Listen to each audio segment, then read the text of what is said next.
AP deputy speaker Raghuramakrishnam రాజుపై IPS అధికారి పివి సునీల్ ఆసక్తికర వ్యాఖ్యలు చేశారు. తన వల్లే ఎస్సీ ఎస్టీ అధికారులను అరెస్టు చేస్తారని చెప్పినందుకు థ్యాంక్స్ చెప్పారు. ఏ సర్వీస్ ఇస్తే ఎంత లోను వస్తాయో బ్యాంకులకు కట్టకుండా ఎలా ఉండాలో రఘురామను మీడియా వాళ్ళు అడగాలని పివి సునీల్ కోరారు. ఈ వీడియో సందేశం ఇప్పుడు సోషల్ మీడియాలో వైరల్ అవుతుంది. అందరికీ నమస్కారం, జై భీమ్. ఈరోజు గౌరవనీయులైన ఉపసభాపతి ఉండి శాసనసభ్యులు రఘురామకృష్ణరాజు గారు ఒక ప్రెస్ నోట్ ఒకటి రిలీజ్ చేసినట్టున్నారు. ఇప్పుడే నాకు ఎవరో పంపించారు, అది చూశాను. సో అంశాల మీద కొంచెం క్లారిటీ ఇద్దామని చెప్పి ఈ వీడియో చేయడం జరుగుతూ ఉంది. అందులో వారు మొట్టమొదటి చెప్పదలుచుకున్న విషయం ఏంటంటే, ఆయన చెప్తున్నాడు, నేను ఫిర్యాదు చేశాను, నేను మీ మీద ఆరోపణలు చేశాను కాబట్టి మిమ్మల్ని అరెస్ట్ చేస్తారు అని చెప్పేసి ఒక హెచ్చరిక ఒకటి చేశారు. చాలా ధన్యవాదాలు రఘురామకృష్ణరాజు గారు. ఎందుకనంటే రాష్ట్ర ప్రజలందరికీ కూడా, ముఖ్యంగా దళితులకి, దళిత క్రైస్తవులకి అందరికీ కూడా మీరు ఒక విషయం క్లారిఫై చేశారు. సునీల్ కుమార్ గారికి ఏదైనా అపకారం జరిగితే, అంటే ప్రభుత్వం కనుక ఏదైనా చర్య తీసుకుంది అని అంటే కేవలం నన్ను సంతృప్తిపరచడానికే వారి మీద చర్య తీసుకుంటున్నారు తప్ప వేరే ఏమి లేదు. దీని వెనుక నా ప్రోత్సాహమే ఉంది, నేను పెట్టిన తప్పుడు ఎలిగేషన్లే ఉన్నాయనే విషయం మీరందరికీ స్పష్టం చేసేశారు. కాబట్టి ఇక నా మీద ఏ చర్య ఎవరు తీసుకున్నా కూడా అది ఆ దర్యాప్తు సంస్థల వల్ల కాదు, ఆ దర్యాప్తు వల్ల కాదు, ఎలిగేషన్స్ వల్ల కాదు, కేవలం మీ ఈగోని సాటిస్ఫై చేయడం కోసమే అన్న విషయం అందరికీ క్లియర్ చేశారు. దానికోసం మీకు thank you very very much. అది చెప్పాలి, నేను తప్పదు. ప్రజలంతా తెలివి తక్కువ వాళ్ళు కాదు. ఏ దర్యాప్తు అయినా 3 నెలలు 6 నెలలు పడుతుంది. సంవత్సరాలు పట్టిందంటే అందులో ఏమీ లేదు, ఆధారాలు లేవు అనేది నేను ఇంతకుముందు కూడా చెప్పాను.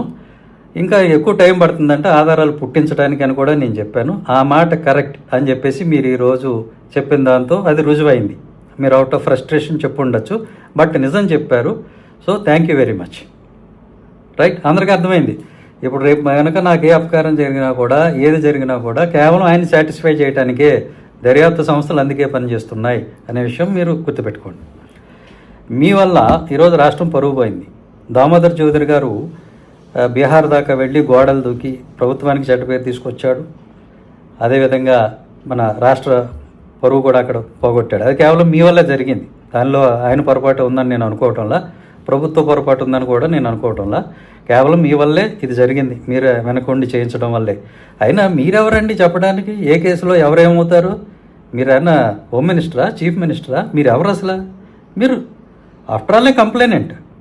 ఒక తప్పుడు పిటిషన్ పెట్టిన పిటిషన్దారుడు మీరు. మీకేం రైట్ ఉంది? మీరు ఎలా డిక్టేట్ చేస్తారు? అరెస్ట్ చేయాలా, యాక్షన్ డ్రాప్ చేయాలా అనేది వాళ్ళ ఇష్టం కదా. అంటే ఇప్పుడు అహంకారం ఎవరికి ఉంది అనేది అర్థమవుతుంది కదా. అంటే నేనే ప్రభుత్వం, నేనే ప్రభుత్వాధినేతని, నేను బ్లాక్మెయిల్ చేసి ప్రభుత్వాన్ని నడిపిస్తున్నాను అని ఎవరు మాట్లాడుతున్నారో అందరికి అర్థమవుతుంది కదా. ఒకటి.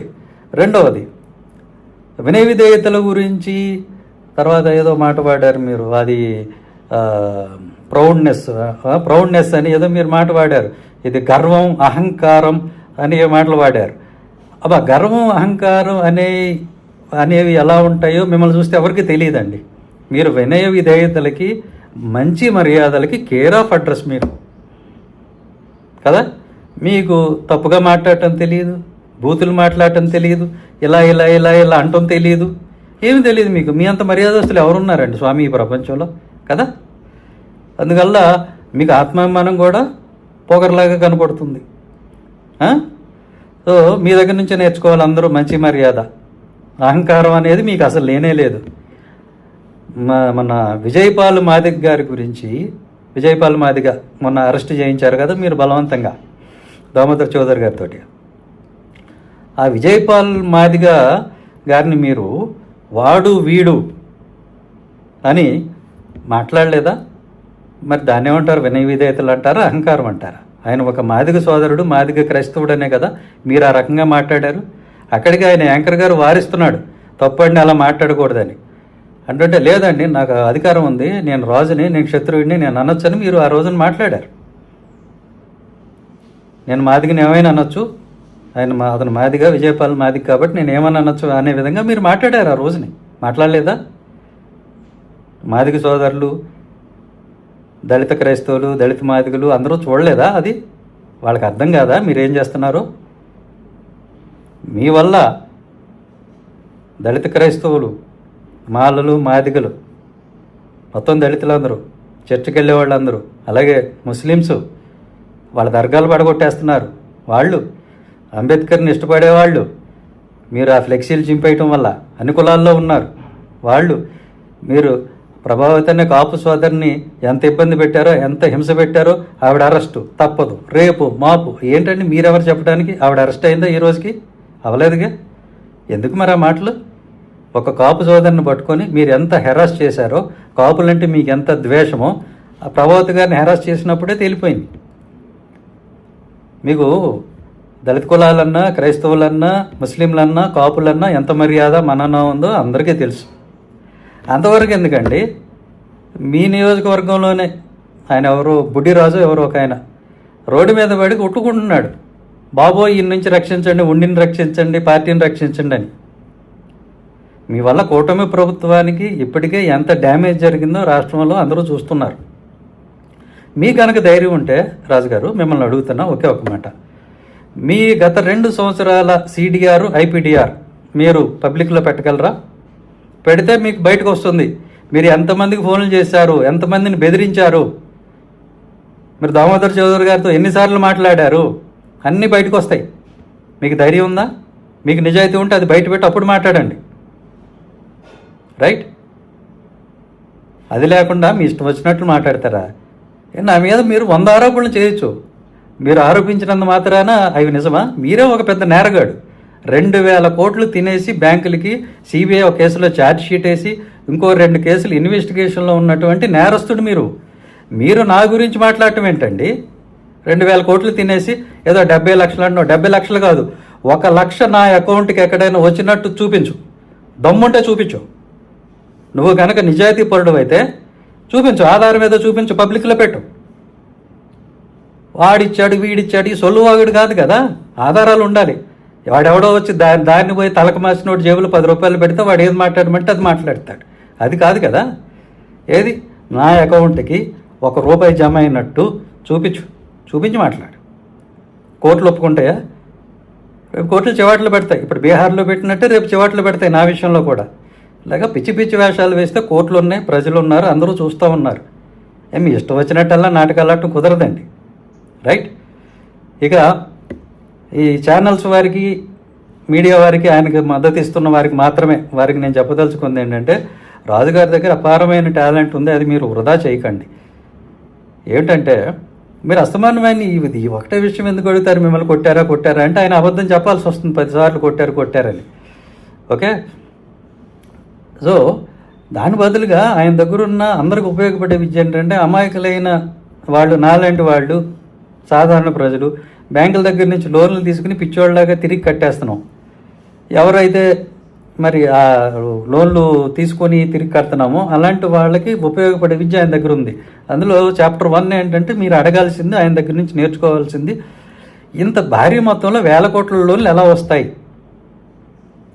ఏం చేస్తే వస్తాయి, మంచం కాదు, మంచింగ్ కాదు, ఇది మంచి సర్వీసు ఏమిస్తే, ఏ మర్యాదలు చేస్తే, మంచింగ్ కాదు, అది కాదు నేను అనేది, మంచిగా ఏం సర్వీస్ ఇస్తే మరి ఎంత భారీ మొత్తాల్లో లోన్లు వస్తాయి, ఆ టెక్నిక్ అది మీరు ఆయన్ని ప్రశ్నించి మీరు లైవ్లో డిబేట్లు పెట్టి నేర్పించండి. అప్పుడు ప్రజలందరికీ కూడా ఓహో ఇలా తీసుకోవచ్చు మాట లోన్లు అనేది అర్థమవుతుంది. అది ఉపయోగపడుతుంది 10 మందికి. ఇది దీనివల్ల ఎవరికి ఉపయోగం అండి? కొట్టలేదు అవి కోర్టులు చూస్తాయి. దానివల్ల ఏం ఉపయోగం? ఇది పెట్టండి, ఇది చాప్టర్ పెట్టండి, అందరూ నేర్చుకుంటారు. లేదా ఏదైనా యూనివర్సిటీలోనో కాలేజీలోనో వీరిని డీన్గానో కన్సల్టెంట్ ప్రొఫెసర్గానో పెడితే అందరికీ నేర్పిస్తారు ఈ విద్య.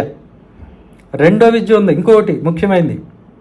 మీలాంటి వాళ్ళు, నాలాంటి వాళ్ళు ఒక లోన్లు తీసుకుని ఈఎంఐ కట్టకపోతే, హౌస్ లోన్ కానీ, లేకపోతే వెహికల్ లోన్ కానీ, 2 వీలర్ లోన్ కానీ, కార్ లోన్ కానీ తీసుకుని కట్టకపోతే బ్యాంక్ వాళ్ళు వచ్చి గుంజుకుపోవటము, సీజ్ చేయటం ఇలాంటివి చేస్తున్నారు. ఊరికి ఫోన్లు చేసి అల్లరి చేస్తారు. మరి 2000 కోట్లు ఎగ్గొట్టినా కూడా ఈయన్ని బయట ఎలా దర్జాగా తిరగనిస్తున్నారు? ఈ విద్య ఇది ఎలా? అది లైవ్లో అడగండి, వారిని అడిగి మీరు ఫ్రంట్ పేజ్లో బాక్సులు కట్టి వేయండి పేపర్లలో.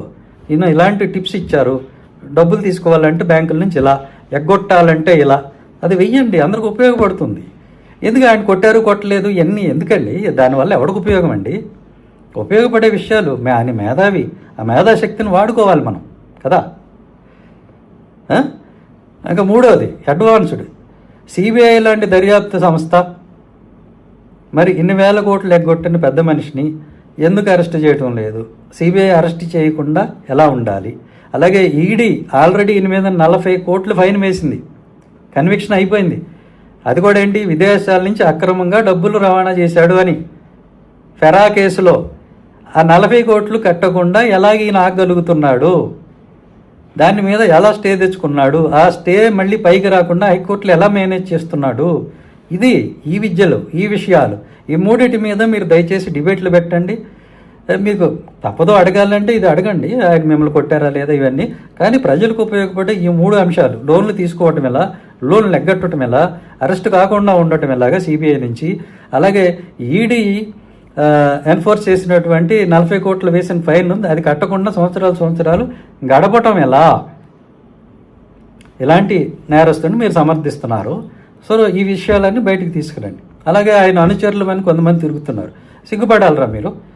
ఎందుకన్నానంటే ఆయన అనుచరులు అంటే మీరు ఆయన అడుగుజాడల్లో నడవాలి. ఈసారి మేము ఆయన ఫాలోయర్స్, మీ అభిమానులు అన్నప్పుడు మీరు బ్యాంకుల నుంచి ఎన్ని లోన్లు తీసుకున్నారు ఆయన్ని చూసి నేర్చుకొని, ఎన్ని లోన్లు ఎగ్గొట్టారు అవి స్క్రీన్ షాట్లు పెట్టి అప్పుడు మేము ఆయన ఫాలోయర్స్ అంటే నమ్ముతాం ట్రూగా.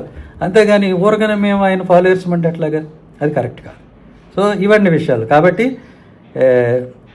నాకు నా విషయంలో తప్పుడు కేసులు, తప్పుడు సాక్ష్యాలు పెట్టి నన్ను ఎలా అయినా సరే ఇబ్బంది పెట్టాలని ఆయన చూస్తున్నాడు. ప్రభుత్వం అంత అవివేకంగా ప్రవర్తిస్తుందని నేను అనుకోను.